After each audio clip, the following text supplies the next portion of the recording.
lá.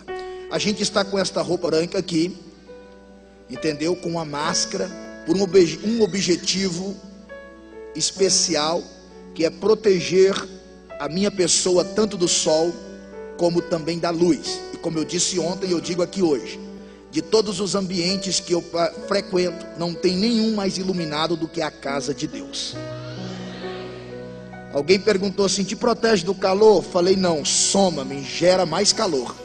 Só protege do sol, dos raios, né? Dos raios solar, da luz, que queima muito a pele, prejudica a recuperação. E como a gente desobedeceu o papai e a mamãe, que desde criança ensinou que não pode brincar com fogo, eu fui inventar a moda de brincar com fogo e queimei um pouquinho, né? Não muita coisa, 92% de todo o meu corpo. Fui desenganado 3 vezes pela medicina, e nestas 3 vezes que eu fui desenganado, eu dei 3 paradas cardíacas. Em 17 dias, eu entrei em transe 5 vezes. Teve um dia que designaram uma enfermeira para ficar literalmente por minha conta, para controlar, ou pelo menos tentar controlar a minha febre. Porque segundo a minha esposa, a missionária Raquel, que aqui está presente, e que foi uma mulher de ouro, e tem sido uma mulher de ouro na minha vida,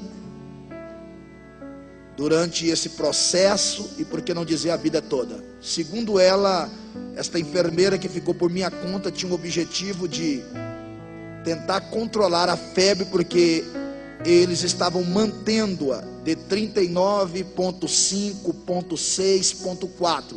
Se passasse de 39,6, eu poderia dar uma convulsão, ou, como se diz, agravar mais a situação. E Deus é tão lindo e tão maravilhoso que, apesar de tudo isso, apesar de tudo que aconteceu comigo, recentemente, no mês de junho, agora que está entre os 4 para 5 meses, Deus é tão lindo e tão maravilhoso que em momento algum eu abaixei a cabeça, em momento algum eu me dei por entregue. É claro que eu não sou super-homem, não existe super-crente. Teve um momento que eu pensei, teve um momento que eu até chorei na UTI, e chorei muito. Acredito que era o 7º dia que ali eu estava, e eu imaginei que dali eu não retornaria para minha casa, e os médicos não deixavam as minhas 2 filhas mais novas. Eu tenho 4 filhos, amo todos iguais, mas eu tenho um aconchego muito grande com a minha filha de 14 anos e com a nossa caçula que está aqui. E ambas não puderam me visitar, porque são de menor. E para entrar lá na UTI do pronto-socorro de queimadura, tinha que ser de 16 anos acima. Então somente o meu filho de 16 anos e a minha outra filha casada de 17 anos que me visitava. Em meio ao desespero e às lágrimas, Jeová me deu uma bronca. Mais uma vez usou a jumenta e repreendeu o vaso. E já já eu vou te contar por quê. Eu estou apenas recapitulando tudo isso, para você que não esteve aqui ontem, não ficar aí curioso porque é dessa máscara, porque a curiosidade atrapalha você a concentrar no que Deus tem para ti nesta noite. E eu vim aqui mais uma vez como profeta de Deus, e Deus tem uma palavra de vitória para nós, porque a espada de Jeová não é igual a espada de samurai. A espada de Jeová, ela é uma espada de 2 gumes, semelhante à espada do império da época, para mostrar que aquele que está acima de todos é Deus e é a sua palavra. Então Deus fala com a igreja, fala com o profeta, todo mundo ouve a voz e sai daqui edificado. Oh, aleluia! Quantos aqui vieram ouvir a voz de Deus? Vou contar uma parábola para vocês. Antes de eu começar o que Deus tem para nós nesta noite. De repente você já ouviu esta parábola, mas não custa nada ouvir de novo. Existia um rei no mundo antigo, que tinha um êxito muito grande no seu reinado. E isso graças a Deus e alguns conselheiros que estavam do seu lado. Entre estes conselheiros tinha um deles que era cristão. Era um homem temente a Deus, que amava a palavra de Deus acima de tudo. E entre todos os conselhos que ele dava para o rei, ele sempre citava o texto que nós fizemos menção: descansa o teu coração, ó rei, porque todas as coisas contribuem para o bem daqueles que amam a Deus. Mas num belo dia o rei sofreu um acidente doméstico e perdeu o dedo indicador da mão direita. Desesperado, reclamando e dizendo: como poderei governar? Como que eu vou sair diante do meu povo e levantar a mão para abençoar, se está faltando o dedo indicador da minha mão direita? Ah, que vergonha para um governante! Que situação triste! E em meio aos seus lamentos, o companheiro cristão encosta no rei, coloca a mão sobre as suas costas, sua costa, e diz: ó rei, não murmura não, descansa teu coração, todas as coisas contribuem para o bem daqueles que amam a Deus. O rei não deu aleluia, como alguns falou aqui agora. O rei ficou mais nervoso ainda. E em meio ao seu nervosismo, ele disse para o seu amigo: o senhor é meu amigo, eu te amo muito, mas eu estou cansado com esse negócio de ficar citando a Bíblia para mim. A Bíblia foi escrita por mãos de homens, e não poderia ser escrito por mão de cavalo. E nem tudo que está escrito na Bíblia é verdade. Como é que você pode dizer que uma tragédia desta contribui para o bem? Que bem há em um acidente? Que bem há em eu ter perdido o meu dedo indicador da mão direita? E para você aprender a lição, como eu te amo muito e sou teu amigo, eu vou lhe dar uma punição, e você vai aprender através desta punição. Olhou para os guardas e disse: soldados, lança o meu amigo, o conselheiro cristão, lá na prisão, põe ele no calabouço, deixa ele lá alguns dias, vivendo com os presos, comendo com os presos, sofrendo como um detento, e depois de alguns dias eu vou arrancá-lo de lá. E depois dele ter sofrido muito, eu vou perguntar a ele: e aí, que benefício há em passar uns dias no calabouço, na prisão? Será que a partir de hoje você tem coragem de dizer, meu amigo, que todas as coisas contribuem para o bem daqueles que amam a Deus? Espere, porque já já eu vou lhe perguntar. Passou-se alguns dias, outros conselheiros chegaram e disseram: ô rei, esta semana é a semana da caça, é a época que ano após ano o senhor sai mata adentro para caçar, porque o hobby do rei era caçar.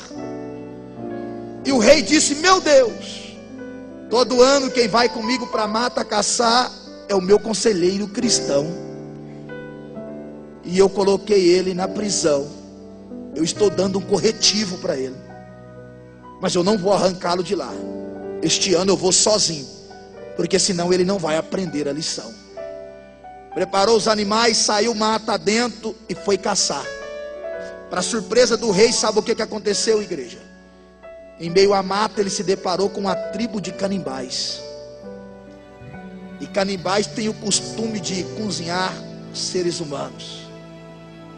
Capturaram o rei, fizeram toda a festa e disseram assim: vamos cozinhar o rei vivo. O rei entrou em desespero. De repente os canibais vão se abrindo e chega uma liderança religiosa daquela tribo, e a liderança religiosa começa a tocar no corpo do rei, a averiguar o rei. E quando ele toca na palma da mão direita do rei,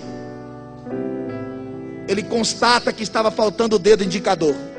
E na mente dele, para ele, o rei era um homem com defeito. E segundo aquele líder religioso daquela tribo de canibais, os deuses pagãos deles nunca aceitariam uma oferenda de um ser com defeito. Então ele disse para todos os ali da tribo dos canibais: este homem não serve para ser cozinhado, ninguém vai tocar na carne desse homem. Ele está faltando o dedo indicador da mão direita. Nossos deuses pagãos não vai aceitá-lo. Isso é maldição para nós. Solta esse homem enquanto é tempo. Soltaram o rei, e o rei saiu correndo, entrou dentro do palácio, suspirando forte, colocou a mão na cabeça e disse: meu Deus, agora eu entendo o que está escrito na Bíblia, e o meu amigo cristão sempre me dizia, que todas as coisas contribuem para o bem daqueles que amam a Deus.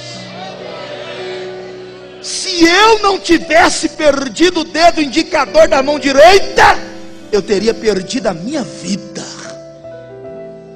Deus sempre teve no controle do negócio.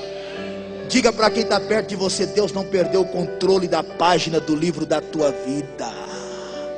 Deus está no controle da tua causa.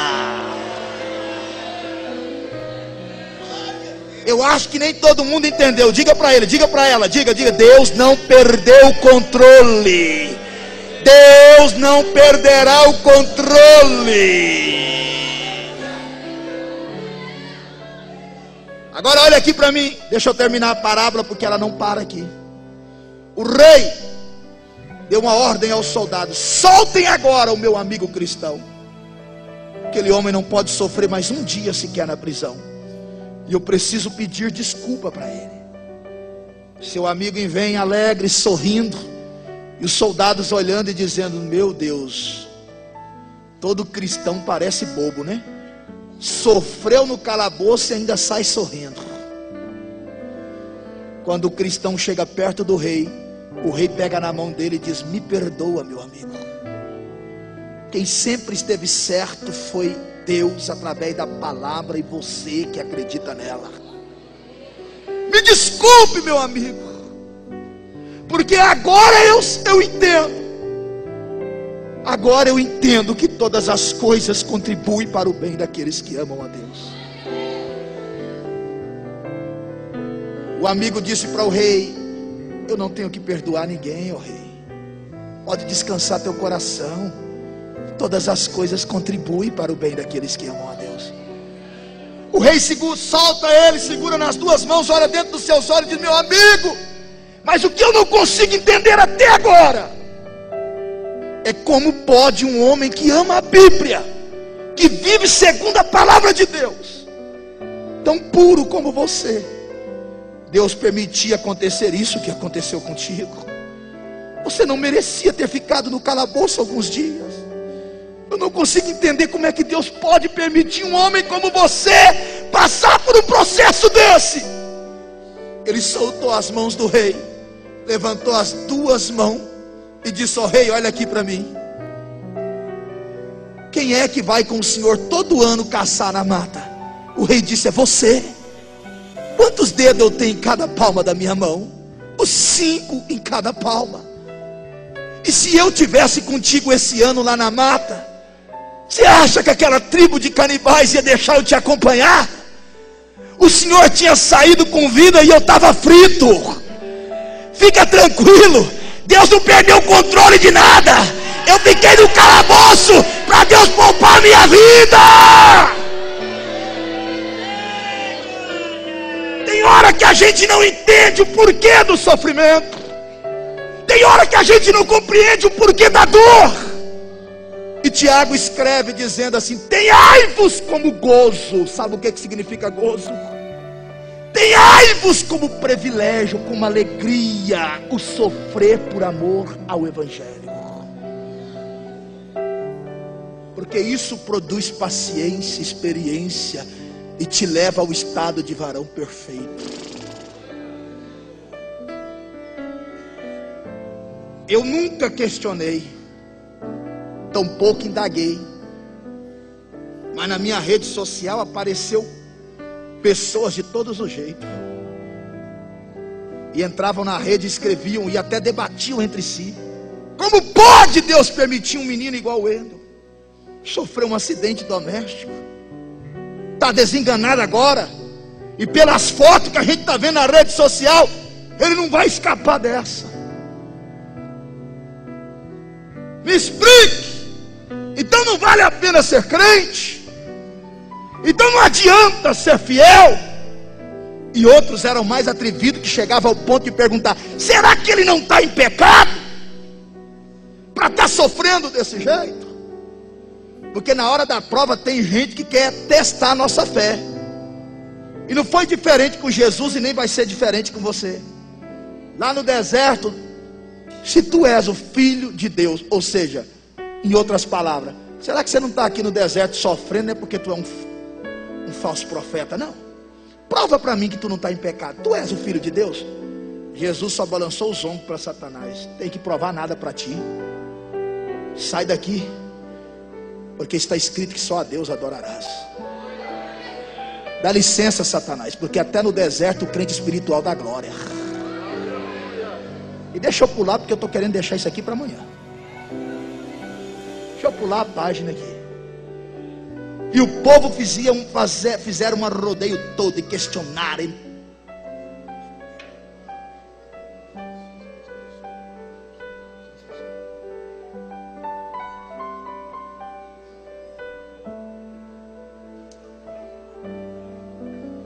E o povo perguntava: o que aconteceu? Como é que pode? E outros diziam assim: Satanás se levantou numa fúria terrível, e não sei o que, e o cão quase acabou com a vida dele. Eu falei assim: irmão, larga de dar glória e exaltar o diabo. Quem é o cão contra a vida do ungido? Se na época do Antigo Testamento, para tocar em Jó, ele teve que pedir permissão, quanto mais hoje para aqueles que são lavados e remidos com o sangue de Jesus. Satanás não vai dar um passo contra a tua vida. Há limite para a tua casa. Teu lar está marcado com o sangue do Cordeiro.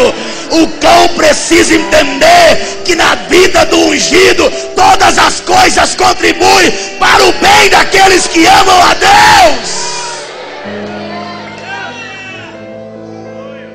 O que a gente precisa entender é o propósito de Deus, do porquê nos levar para o deserto, ou nos permitir sermos provados. E à luz da Bíblia, só há um objetivo para Deus provar um servo. Sabe qual é? O objetivo de Deus lhe provar é porque Ele está disposto a lhe aprovar. Lembra de Abraão? Diz a Bíblia: e Deus provou Abraão, pedindo-lhe o teu único filho, o filho da promessa. Não foi Satanás que tocou em Isaac. Não foi a enfermidade que invadiu o lar de Abraão. Foi Deus quem provou o patriarca. E pensa numa prova de fogo. Deus lhe pedir o único filho da promessa. Sabe o que Abraão fez? Não hesitou. Ele descobriu o propósito do negócio. Eu imagino Abraão pensando dentro de si: Deus está nesse negócio. Deus vai bradar, e eu não estou entendendo nada, mas no final vai dar tudo certo. Prepara o jumento, prepara a lenha, o fogo e o cutelo, e vamos subir hoje, Isaac. E depois que a gente subir, a gente vai adorar. Porque quando você descobre o propósito, irmão, a prova pode ser de fogo, que tu não deixa de adorar. Abraão não questionou, não murmurou. Ele disse: a gente vai subir e vai adorar. Oh, aleluia.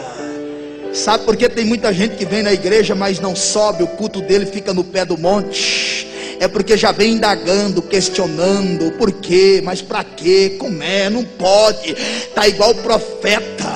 Meu Deus, como é que o senhor vai fazer isso? Como é que o senhor levanta uma terra da Babilônia, um povo ímpio para corrigir um povo santo? Não está certo, não está certo. Aí depois que Deus bradou e mostrou para ele que estava no controle, que ele era Deus, que no final ia dar tudo certo, ele escreve a frase mais linda do Antigo Testamento: ainda que a figueira dê fruto, ou deixar de dar fruto, eu vou adorar o Deus da minha salvação.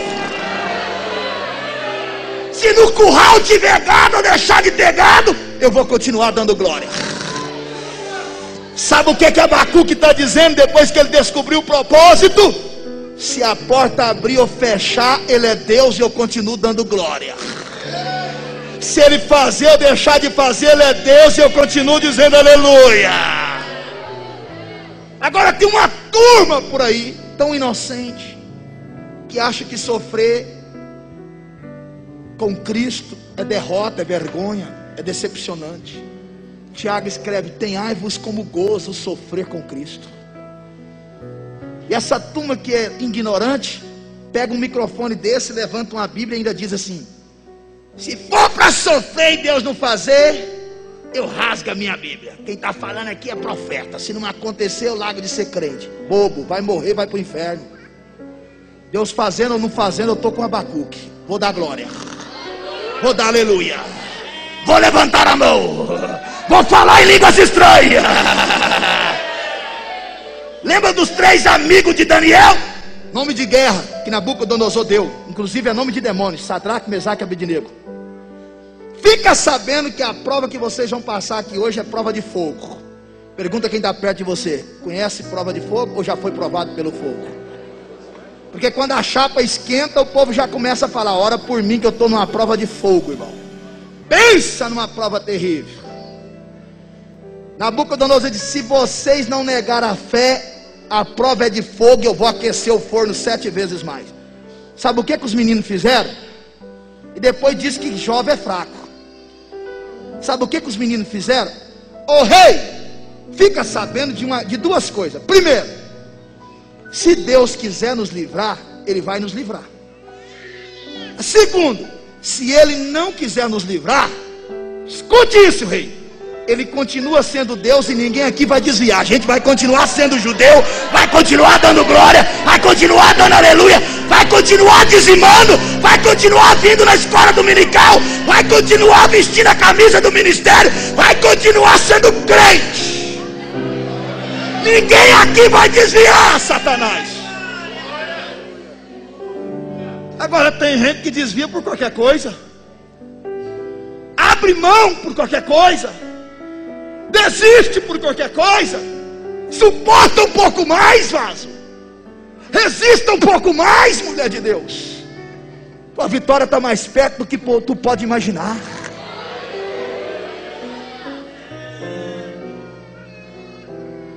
Mas eu não sou super-homem, eu já disse aqui. Quando eu cheguei naquela UTI, a minha esposa nunca me disse, ela nunca transmitiu tristeza nem desânimo para mim. Até mesmo porque o dia que eu saí da minha casa para o hospital,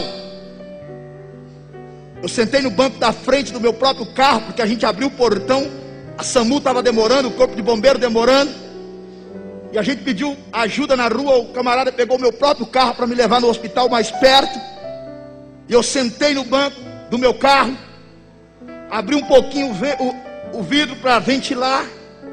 Minha esposa e as minhas 2 filhas caçula atrás, orando e clamando o sangue de Jesus, e o tempo todo eu dizendo: vai dar tudo certo, vai dar tudo certo. E a minha esposa: está doendo, meu bem? Eu disse: Jesus está conosco aqui. Meu bem, você não está sofrendo não? Jesus está conosco aqui. Meu bem, quer que eu feche o vidro? Jesus está conosco. Oh, aleluia. Quando eu cheguei na porta do hospital, aquele desespero da minha esposa, do motorista, aí veio a enfermeira e chama médico, e vem todo mundo com a maca para me colocar. Quando eu vou levantar do banco: você tem estômago fraco? Segura. As peles das minhas costas ficou tudo grudada no banco. A dor foi tão tremenda que na hora que eu levantei eu desmaiei. Que tamanha dor. Sabe que hora que eu acordei dentro de uma UTI móvel, quando eu fui falar para minha esposa alguma coisa, doía tudo, que eu estava enrolado no alumínio. Mas mesmo dentro da UTI móvel, eu repeti, a minha esposa repetiu o que eu vinha dizendo o tempo todo: vai dar tudo certo, meu bem. Descansa teu coração que Deus está nesse negócio.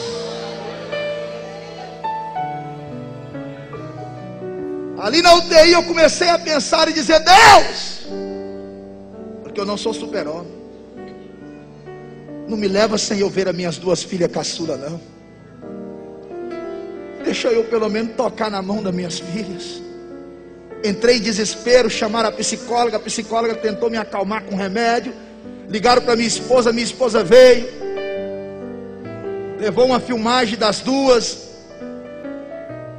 e com permissão ou sem permissão ela mostrou para mim. E aí que eu chorei mais, quando eu vi a minha caçulinha correndo sem entender nada, e a minha esposa dizendo: fala oi pro papai. E eu todo enfaixado, cheio de aparelho no corpo, no rosto, fortalecendo o pulmão, com 39,6 de febre, me debatendo e tremendo sobre a cama. Quando a minha esposa saiu, eu comecei a chorar. E tinha uma enfermeira lá, que hoje é a enfermeira que eu mais amo, é a enfermeira que a gente mais adquiriu carinho e amor. Mas pensa numa pessoa nojenta, pensa numa mulherzinha brava, estúpida e sem educação. Se passasse 1 minuto da visita, ela já pegava no braço da minha esposa: acabou o horário, vamos embora. Tinha uma outra, eu não sei como é que fala, se é camareira, que levava alimento para mim lá, levava almoço e janta, que era de uma igreja e que ficou sabendo do meu caso, foi intermediar e falou com essa enfermeira chata. Falou: dona Cida, esse aí é o pastor Wendel, a senhora tem que ter um pouquinho mais de calma com ele e carinho. Aí ela respondeu assim: ele é pastor lá fora, aqui dentro ele é paciente. Pensa numa bichinha nojenta. Ela chegou na minha esposa e falou assim: aqui só pode entrar 4 visitas por dia, a senhora tem que imprimir um boletim, colocar ali na entrada do hospital, conversar com a recepcionista, porque esse negócio de todo dia ficar entrando pastor, missionária, capelão, só porque tem credencial, está atrapalhando o tratamento. Mas hoje é a que eu mais amo. Quando a minha esposa saiu, eu comecei a chorar. Trocou o plantão. Sabe quem entrou? A dona Cida. E ela já foi entrando, e eu estava na primeira ala, de frente com a mesinha que elas sentavam.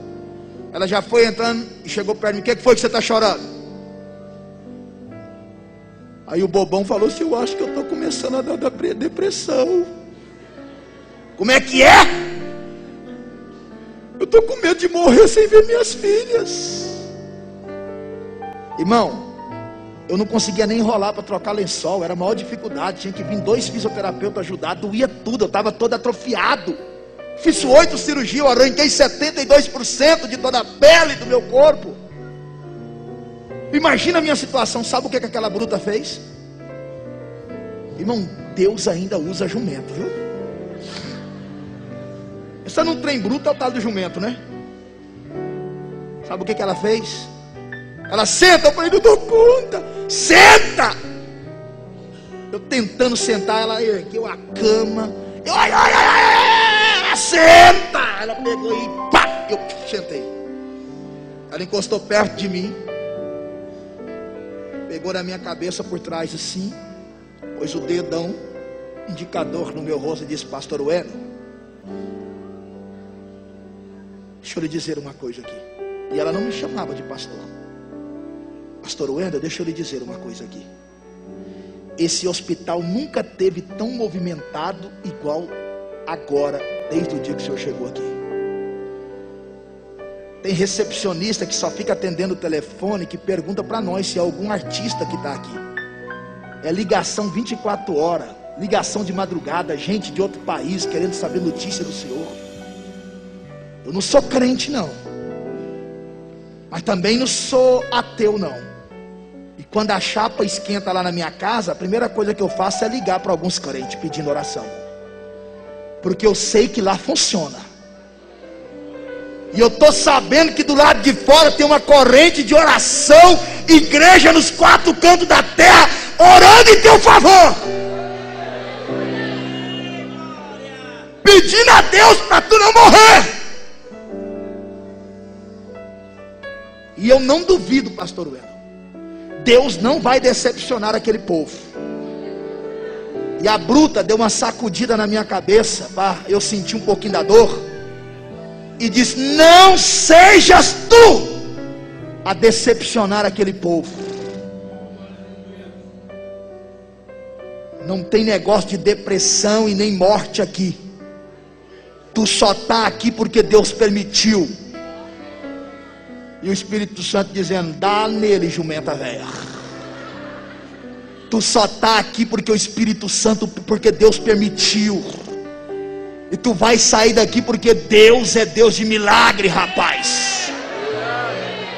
Enxuga essas lágrimas tuas. Para de chorar. Eu nunca vi pastor chorão. E por último ela pregou de novo: você acha que Jesus ficou chorando lá na cruz? E o Espírito Santo: dá mais um coice, jumenta velha. Aí sabe o que ela fez? Ela estava sendo usada por Deus com toda a sua brutalidade. Ela me abraçou com o maior carinho e respeito, colocou meu rosto entre os teus seios e disse assim: você vai sair dessa, pastor. Pode ficar tranquilo, pastor. Eu tenho 17 anos que eu trabalho aqui. Eu já vi muita gente entrar aqui e não sair. Mas com você vai ser diferente. A igreja está orando por ti. Não é apenas nós que estamos cuidando de você aqui. Aquilo foi como um chá de ânimo na minha vida. Quando ela deu licença, eu dobrei a cabeça e falei: me perdoa, Senhor. Um homem que prega tanto falando de fé, de evangelho, de esperança. Um homem que já conhece de cor e salteado o Salmo de número 23, verso 4. Ainda que eu andasse pelo vale da sombra da morte, eu não temeria mal algum, porque lá tu estás comigo. Me perdoa, Senhor, foi preciso tu usar a jumenta para despertar o vaso. Há um porquê do Senhor para mim estar aqui. O Senhor não perdeu o controle. Se eu estou aqui é porque o Senhor é Deus. E aí sabe o que eu comecei a fazer lá naquela UTI? Eu comecei a fazer o que eu faço em casa. Pasme com o que eu vou lhe dizer. Mas eu treino para pregar. Eu olho no espelho e fico brincando de pregar. Eu dizia assim: daqui uns dias, quando eu sair daqui, eu não apenas tenho o evangelho para pregar, mas também vou ter um testemunho para contar. E eu não vou abaixar a guarda. Não tem depressão que vai entrar aqui não. Eu vou aproveitar esses dias que eu estou aqui deitado, quietinho, recebendo comida na boca, né? E eu vou começar a preparar umas mensagens aqui. E aí eu começava a brincar de pregar lá. E de repente eu dobrava o joelho, eu fechava meus olhos e dizia: Jesus, tem um porquê aqui. Me ajude a descobrir o objetivo do Senhor para tudo isso. O que o Senhor quer? Me ajude a alcançar o alvo. E em meio àquelas pregações que eu brincava de pregar deitado ali, eu imaginava diante de uma igreja e eu dizia: meus irmãos, Deus arranca o vaso da UTI. Deus diz sim quando os médicos dizem não. Porque Ele é um Deus rico em misericórdia, longânimo em irá. Eu só estou de pé por causa da sua misericórdia e do seu amor. E um dia eu lembro que, brincando de pregar, eu dizia assim: você que está me ouvindo, só está aqui hoje porque Deus te ama. Porque se Ele não te amasse, Ele não tinha te trazido aqui. Uma das enfermeiras não aguentou me ver pregar ali, brincar de pregar. Ela trabalha ali em Goiânia, mas ela é da cidade de Ilmas. Chegou e disse assim: pastor Wendel Gonçalves, eu não aguento mais. Desde o dia que o senhor chegou aqui, Deus está falando comigo. Eu disse: a senhora é crente? Que bom, a enfermeira é crente, porque a Cida está judiando do vaso. E ela disse: sou desviada. Na hora o Espírito Santo falou: olha aí o primeiro objetivo e propósito dessa prova de fogo, Vaz. Porque tem homem de Deus e mulher de Deus que são escolhidos para pagar um preço mais alto por causa das almas que estão lá fora. Lembra de Jeremias? Quem me dera se eu tivesse lagos de água, fonte de água na minha cabeça para poder chorar todo dia pela nação de Israel. Tem crente que paga um preço alto só por causa de uma alma que está lá fora. E eu entendi naquela hora que eu estava ali naquela UTI por causa daquela alma ali. E eu disse: o Senhor escolheu o vaso certo, Jeová. Porque pregador que é pregador, até num leito da cama ele prega. Daniel Berg, segundo a história, morreu no hospital sobre uma cama, pregando para o companheiro de quarto. Eu disse para ela: mulher, por que você saiu da igreja? Ela disse: coisas pequenas, pastor, mas que criou uma ferida muito grande no meu coração. Quem sabe se Deus me levasse num congresso na igreja dela lá em Umas, ela não ia ouvir o evangelho, porque ela disse para mim que não ia lá nem se pagasse ela. Mas todo um dia, 12/36, um dia sim, um dia não, ela sentava na mesa do escritório, ali na cadeira com a mesa do escritório da enfermeira, que ficava de frente para a ala dos pessoal que estava na UTI, e era cinco quartos, e o meu estava de frente com ela. 12/36, ela tinha que ouvir a palavra de Deus sendo pregada por alguém deitado na cama. Jesus te ama, mulher, aceita Ele hoje, volta enquanto é tempo. Ela levantou e disse: não aguento mais, pastor. E do dia que o senhor chegou aqui, Deus está falando comigo. E eu disse para ela: então aceita Jesus hoje, mulher. Quem sabe assim Deus abrevia meus dias aqui e alivia a dor, porque estou sofrendo muito por sua causa. Eu só estou aqui, quase morri cozido por causa do valor da tua alma para Deus.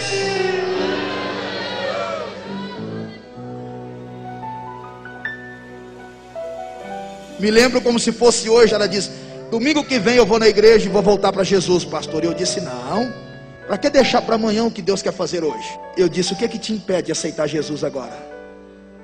Estou doidinho para sair daqui. É só tu se entregar para Jesus que Ele me arranca daqui. Só estou aqui por tua causa, viu, mulher? Ela disse: eu quero Jesus. Não aguento mais, pastor. Estou cansada de sofrer. Aí eu orei por ela. Você sabe quem foi me visitar? A minha esposa disse: o pastor de Umas está aí querendo te visitar. Eu falei: deixa o homem entrar.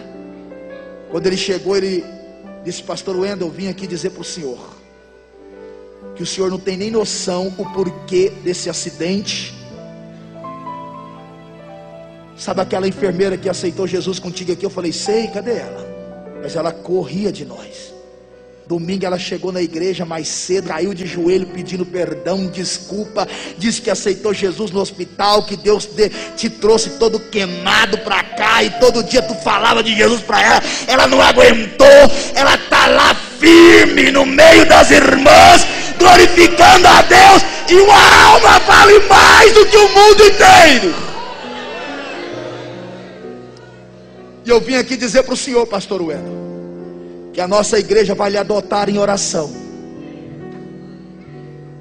Ele arrancou R$500 e falou assim: estou entregando esse dinheiro para tua esposa.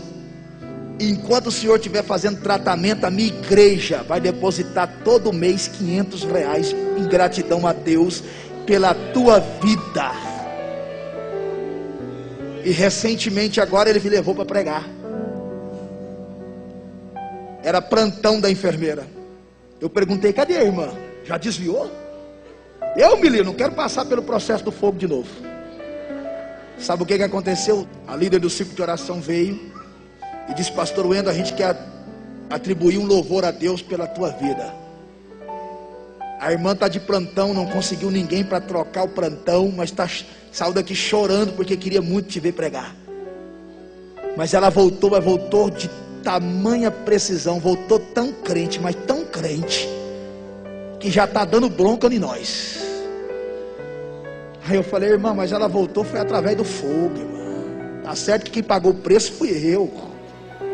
Aleluia. Glória a Deus. Diga para quem está perto de você: fica firme com Jesus. Eu não quero sofrer por tua causa, não. Deus não abre mão de você. Fica firme com Jesus. E se ele ainda não for crente, diga para ele: aceita hoje. Alivia as dores do vaso. Poupa um pouquinho o sofrimento. Aceita Jesus hoje. Como se fosse pouco. Um dia que a minha mãe foi me visitar, nós éramos 3 ali na UTI. Pastor Wendel tinha 92% do seu corpo queimado. Se não me falha a memória, o senhor Paulo, de Paraíso, Tocantins, que tinha mais ou menos, se não me lembro direito, se era 58% do corpo queimado. E um jovem por nome Crisóstomo do Maranhão, que tinha mais ou menos 45% do seu corpo queimado, mas a situação dele era crítica, porque ele queimou com a descarga de energia. O braço esquerdo dele atrofiou automaticamente. E esse jovem Crisóstomo, ao acordar no outro dia cedo, ele chamava o Paulo e chamava eu: e aí, pastor, e aí, Paulo, conseguiram dormir? O Paulo dizia todo dia, mais ou menos. E o senhor, pastor Wendel? Eu falei: rapaz, só acordei com o seu barulho. Dormi a noite toda. Estou igual Pedro na mensagem de ontem aqui, ronquei, meu filho. E ele dizia: não aguento mais, eu não consigo dormir. Quem já ficou internado ou já passou numa UTI sabe como é que dá trabalho de dormir dentro de um hospital. Irmão, e eu dormia toda noite tranquila. O Crisóstomo disse assim: pastor, ora por mim, porque eu não aguento não. Eu já pedi remédio, parece que eles estão me dando farinha com água. Não faz efeito, eu não consigo dormir. Aí um dia que a minha mãe foi me visitar, minha mãe pediu à enfermeira permissão para orar com os dois. Quando a minha mãe foi orar com o Crisóstomo, ele disse assim: dona Silva Helena, eu queria tanto ter pelo menos uma noite aqui, para me dormir uma noite só, igual o teu filho dorme. Além de eu estar sofrendo, eu não consigo dormir. Mas ele tem a senhora, né? A mãe dele, a esposa dele, que ora por ele. Naquela hora eu fiquei até com dó, porque a família dele é do Maranhão e ele estava sozinho lá. Ele queimou no serviço, ele trabalha numa empresa em Goiânia e o patrão ia lá 1, 2 vezes na semana vê-lo. Quando ele falou assim, a minha mãe disse para ele: sabe por que o meu filho dorme tranquilo? Meu filho pode até estar preso aqui no hospital, igual Pedro estava preso na prisão.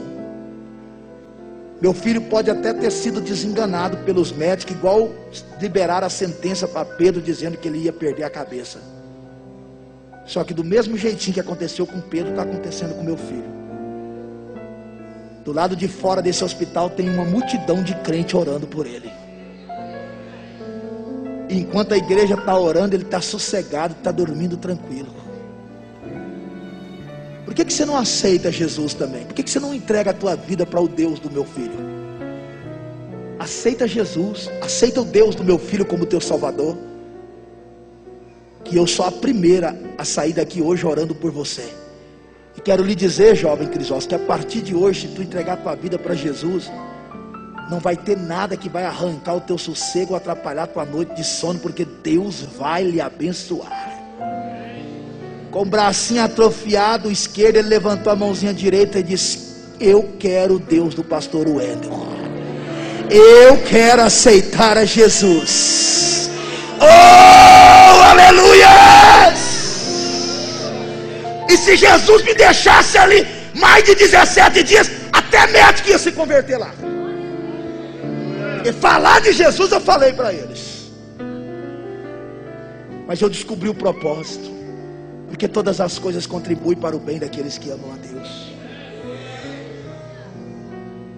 Deus é tão lindo e tão maravilhoso, tão bondoso, que uma diaconisa da Assembleia de Deus, lá da cidade de Rio Verde, quando ficou sabendo da minha situação, ela propôs no coração orar pela minha vida. E todo dia de madrugada ela clamava: Deus, poupe a vida do pastor Wendel.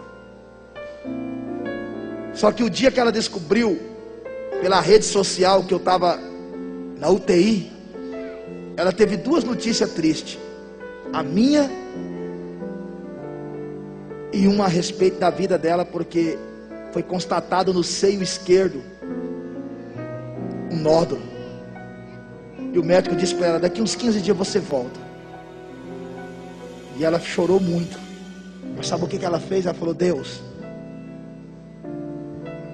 primeiro eu vou orar pelo pastor Wendel, para o Senhor tirar ele de lá. Depois eu vou orar por mim. Passou-se mais ou menos uns 20 dias. Ela viu na rede social que eu tinha conseguido alta, que eu estava em casa. Ela foi lá na minha casa. Quando ela chegou lá na minha casa, tinha um cantor, o Ageu Luiz, um casal de pastores, e toda a minha família lá em casa me visitando. Ela conversou com a minha esposa pela rede social, disse que ia lá nos visitar. Quando ela entrou lá no quarto, ela contou a história do nódulo no seio esquerdo,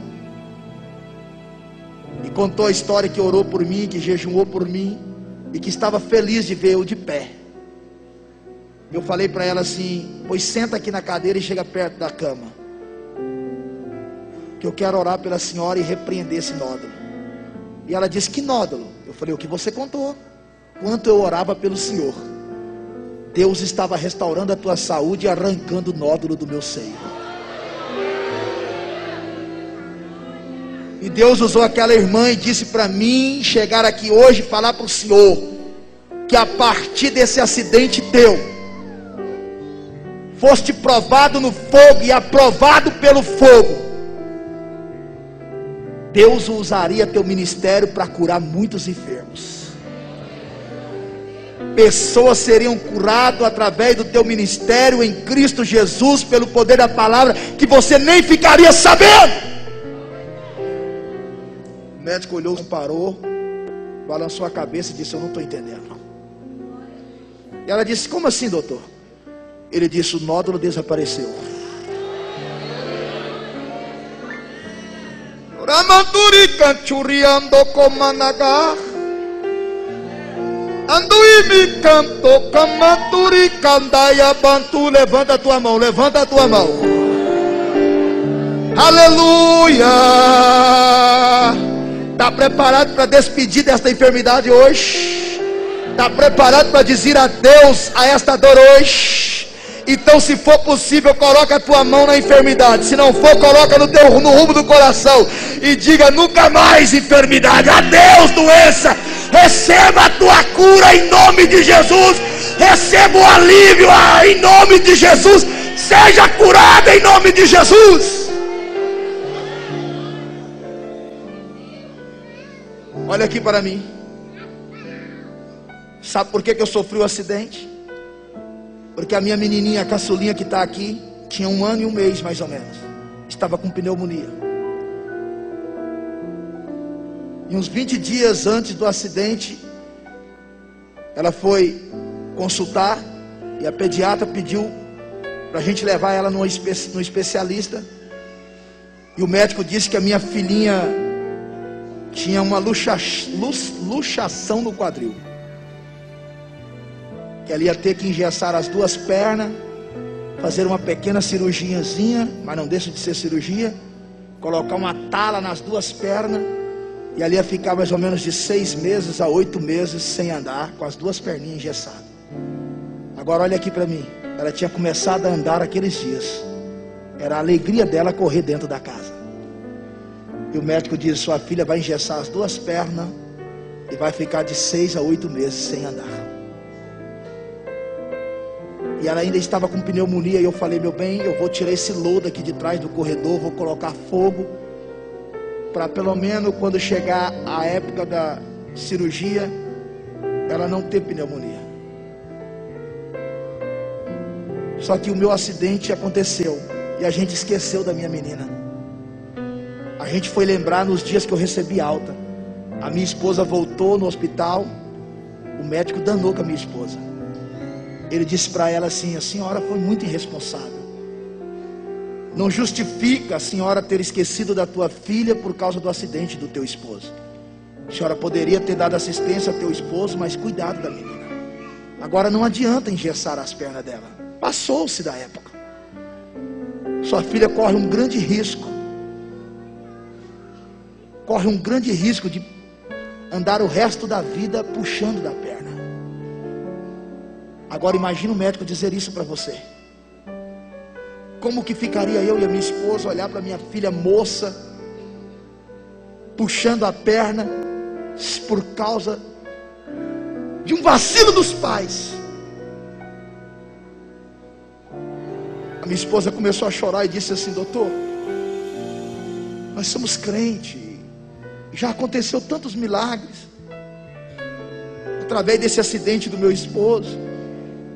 Não é que a gente esqueceu da nossa filha, a gente só ficou preocupado com a situação dele. Quem sabe Deus coloca a mão, doutor. E o médico disse: faz outro exame lá, vai lá. Quando a minha esposa chegou, o médico começou a abrir o exame e disse assim: ó, da outra vez que você esteve aqui, o normal do quadril de uma criança, eu não me lembro direito a quantidade de grau, mas eu sei que o da minha filha estava 5 graus a menos. O quadril dela estava 5 graus a menos do normal. E o médico falou assim: mas já tem muito tempo, ela já está grandinha, só engessar não resolve mais. E cirurgia não é 100%. Quando ele terminou de rasgar o exame, ele pegou o primeiro exame, comparou os dois, pegou uma reguinha e começou a medir, balançar a cabeça e dizer para minha esposa e para minha mãe que estava junto: não pode ser, isso aqui não está certo. A minha esposa preocupou mais ainda e falou assim: mas como assim não está certo? Isso é bom ou ruim? E ele: não, esse negócio não está certo, esse negócio aqui não está certo. A minha esposa: doutor, mas isso é bom ou é ruim? E ele falou assim: mãe, não me pergunte como, que eu não sei explicar, mas o quadril da sua filha chegou 5 graus. Está no lugar certo. E o milagre está aí vivo, andando, chorando, dando trabalho para todo lado, sem ter que engessar, porque o Deus que nós servimos é Deus de milagre.